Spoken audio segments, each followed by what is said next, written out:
मानवाहिम या कनाबुदु व यक नस्ताईन। अस्सलाम वालेकुम स्टूडेंट्स, आज हम लोग फाइनल अकाउंट की प्रॉब्लम नंबर 2 सॉल्व करने जा रहे हैं।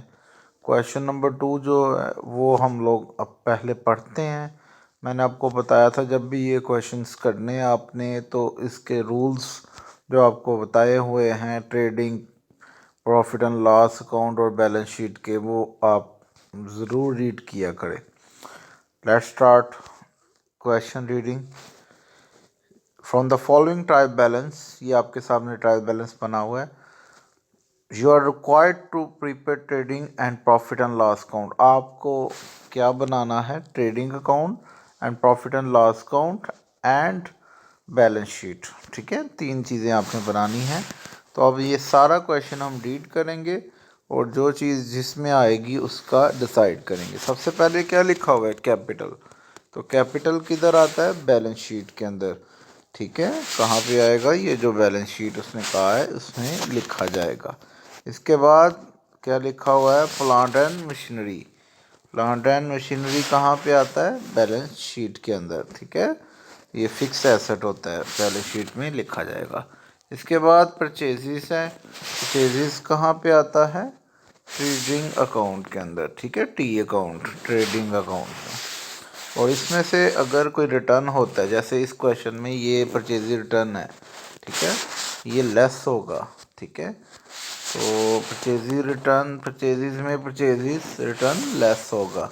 ये याद रखना है आपने, जब क्वेश्चन करना है तो आपने इसको लेस करना है। इसके बाद सेल हमारे पास है, तो सेल 5,31,000 है, उसमें से सेल रिटर्न अगर हैं, जैसे इस क्वेश्चन में ये 3,000 से रिटर्न है, इनको माइनस करके लिखना है मेन कॉलम में।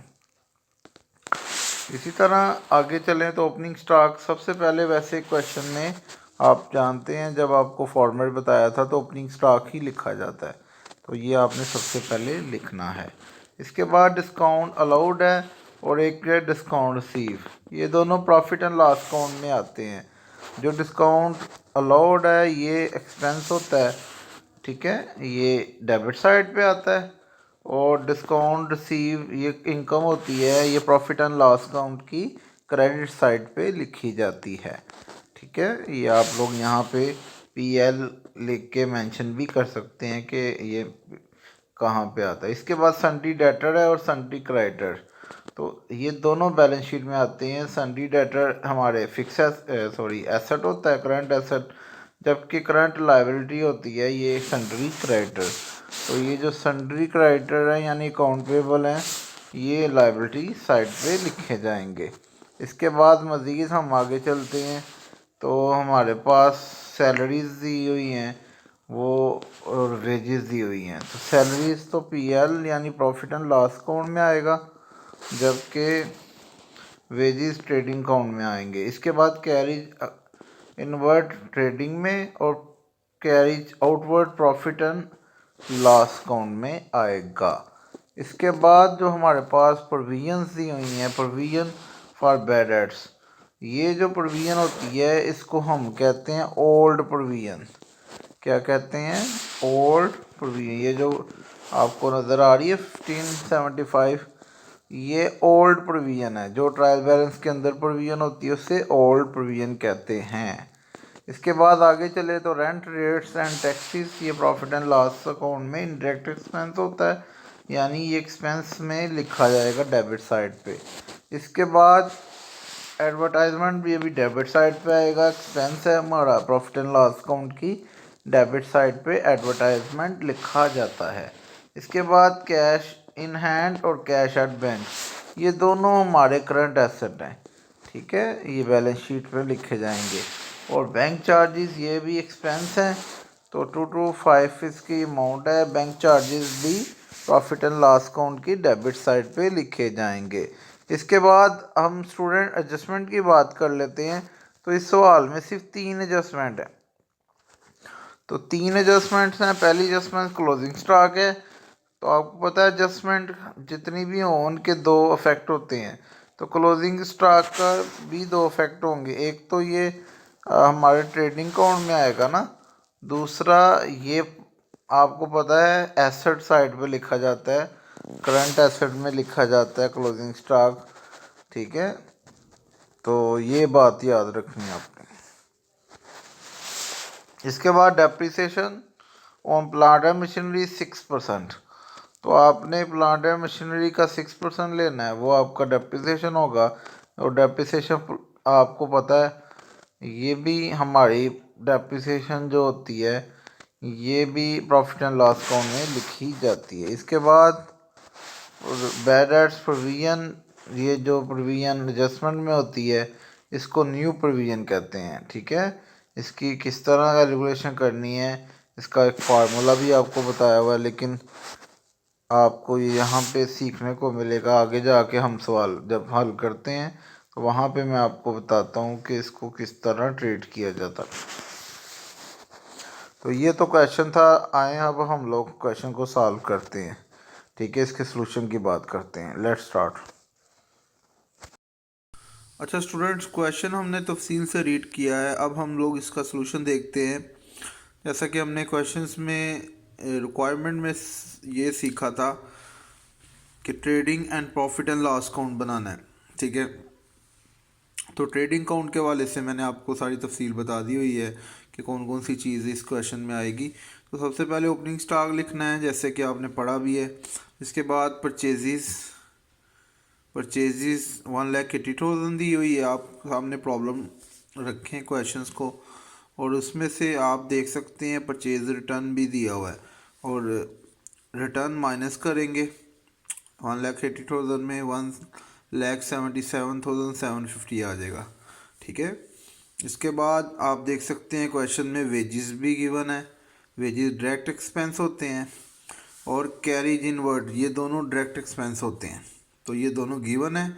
इस साइड पे अगर हम आएँ तो सेल्स भी गिवन है हमें 5,31,000, जिसमें से आपने लेस करना है रिटर्न 3,000। तो सेल रिटर्न लेस होंगी, ठीक है, 5,28,000। इसके बाद क्लोजिंग स्टॉक जो कि एडजस्टमेंट में दिया हुआ है।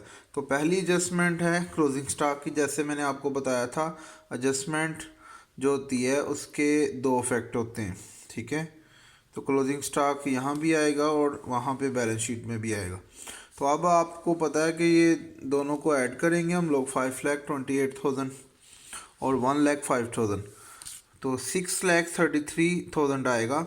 उसमें से आपने ये, क्योंकि इनकम वाली साइड है, तो इसमें से 6,33,000 में से आपने जितने भी ये डायरेक्ट एक्सपेंस हैं ये सारे माइनस करने हैं। 90,000 ये भी, वेजेस भी, कैरेज इनवर्ड। तो जब आप माइनस करेंगे कैलकुलेटर पे तो ये आंसर आएगा 3,33,000, ठीक है। ये ग्रॉस प्रॉफिट आएगा, क्योंकि ट्रेडिंग अकाउंट हम क्यों बनाते हैं, ग्रॉस प्रॉफिट निकालने के लिए। तो ये आप अपना आंसर मैच भी कर सकते हैं, आपके पास सॉल्यूशन भी है नीचे गिवन। आप ग्रॉस प्रॉफिट जब आता है उसको ट्रांसफ़र करते हैं इस साइड पे प्रॉफिट एंड लॉस अकाउंट की। ये नीचे जो अकाउंट बनाया हुआ है ये प्रॉफिट एंड लॉस अकाउंट है। तो ग्रॉस प्रॉफिट यहाँ लिखते हैं 3,33,000। आगे आप क्वेश्चन देखें तो डिस्काउंट अलाउड भी गिवन है, वो भी प्रॉफिट एंड लॉस अकाउंट में, जैसे कि आपने आगे समझे आता है, लिखेंगे। इसके बाद सैलरी, वो भी जहाँ आती है, कैरेज आउटवर्ड दिया हुआ है, रेंट रेट्स एंड टैक्सेस दिया हुआ है, एडवर्टाइजमेंट दिया हुआ है, बैंक चार्जेस दिया हुआ है। इसके बाद डेप्रिसिएशन आप देख सकते हैं एडजस्टमेंट में गिवन है। तो एडजस्टमेंट जो होती है वो आपको पता है उसके भी दो फैक्ट होते हैं। तो डेप्रिसिएशन आपने लेनी है 6% गिवन है, तो 2,40,000 का 6% लेना है, ठीक है। 6% डेप्रिसिएशन है तो 2,40,000 का 6% लेंगे तो ये 40,400 आ जाएगा। इस साइड पे आए तो इम्पोर्टेंट डिस्काउंट रिसीव्ड, यहाँ पे आपकी इनकम होती है प्रॉफिट एंड लॉस अकाउंट में, वो 24,000 है। और ये जो प्रोविजन है ये यहाँ पे क्यों आई है, इसके मैं रीज़न बताता हूँ आपको। ये फार्मूला आपको मैंने बताया था, ठीक है। वर्किंग में old bad debts plus new bad debts plus new provision minus old provision.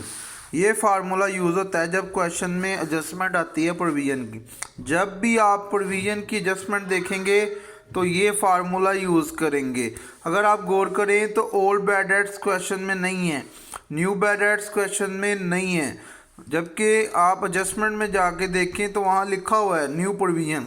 ठीक है, प्रोविजन जो एडजस्टमेंट में होती है ना वो न्यू होती है, ये याद रखना है। अगर वो लिखा हो प्रोविजन है तो 1500 दी हुई है, और ओल्ड जो ट्रायल बैलेंस में अमाउंट होती है यानी क्वेश्चन में वो ओल्ड प्रोविजन होती है तो वो ज़्यादा है, जबकि न्यू प्रोविजन कम है।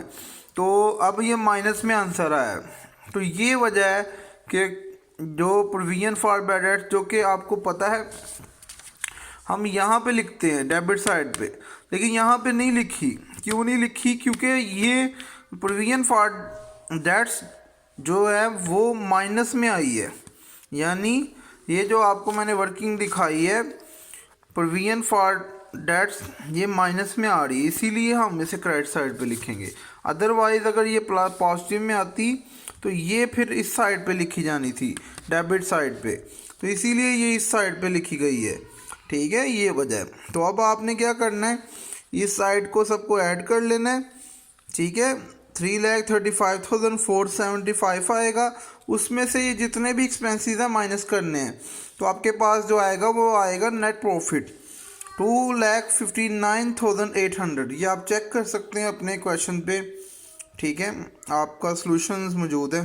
बात करने जा रहे हैं जो अभी हमने trading and profit and loss account का आंसर आ गया। बैलेंस शीट बनाएंगे। बैलेंस शीट में आपको पता है इस साइड पे एसेट लिखते हैं।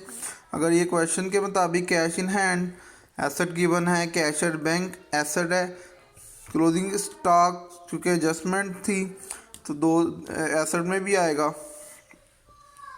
इसके बाद सन्ड्री डेटर्स 1,35,000, इसमें से लेस होगी न्यू प्रोविजन। याद रहे न्यू प्रोविजन ही आती है, ओल्ड प्रोविजन नहीं। और वैसे भी मैंने आपको बताया था जो चीज़ एडजस्टमेंट में आती है उसके दो इफेक्ट होते हैं, तो न्यू प्रोविजन लेस होगी। ठीक है, डेटर्स में से। इसके बाद फिक्स एसेट में मशीन दी हुई है, मशीनरी प्लांट एंड मशीनरी, उसकी डेप्रिसिएशन आपने निकाली थी 40,400, ये माइनस होगी और ये हमारे पास 2,25,600 आ जाएगा। इस साइड पे देखें तो करंट लायबिलिटी एक ही लायबिलिटी गिवन है, वो सन्ड्री क्रेडिटर गिवन है 75,000। इसके बाद कैपिटल हमारे पास 1,50,000 है, इसमें हमेशा नेट प्रॉफिट ऐड किया जाता है। जो आपका आंसर नहीं आता, ये देखें जो नेट प्रॉफिट आपने निकाला है ये कहाँ पे ऐड होता है, कैपिटल में। तो ये बात याद रखनी है हर सवाल में। और फिर आपने इन सब का टोटल करना है, तो आप देख सकते हैं दोनों का टोटल आंसर इक्वल आता है। ठीक है, तो बेटा ये हमारे पास आपके सामने क्वेश्चन था, क्वेश्चन नंबर 2, और उम्मीद है आपको ये क्वेश्चन समझ आया होगा। अगर कोई भी क्वेश्चन है आपका तो आप मुझसे पूछ सकते हैं, मुझसे मेरे व्हाट्सएप नंबर पे भी कर सकते हैं और क्लास में भी पूछ सकते हैं। तो स्टूडेंट्स आप लोग इसकी प्रैक्टिस करें। जो भी आपको कॉन्सेप्ट एडजस्टमेंट्स या कोई भी प्रॉब्लम आती है उसके वाले से आप क्वेश्चंस करें। ठीक है।